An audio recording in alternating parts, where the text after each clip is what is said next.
அதிகாரம் நடுவு நிலைமை. குறள் 112. செப்பம் உடையவன் ஆக்கஞ் சிதைவின்றி எச்சத்திற்கேமாப்பு உடைத்து. செப்பம் உடையவன் ஆக்கஞ் சிதைவின்றி எச்சத்திற்கேமாப்பு உடைத்து. இக்குறளின் விளக்கம்: நடுவு நிலைமையோடு இருப்பவனுக்கு சிறப்பான வளம் உண்டாகும். நடுவு நிலைமையோடு இருப்பவனுக்கு சிறப்பான வளம் உண்டாகும்.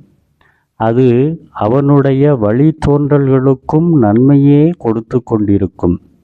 அது அவனுடைய வழித்தோன்றல்களுக்கும் நன்மையையே கொடுத்து கொண்டிருக்கும் என்று பெருமைபட கூறுகிறார் ஐயன் திருவள்ளுவர்.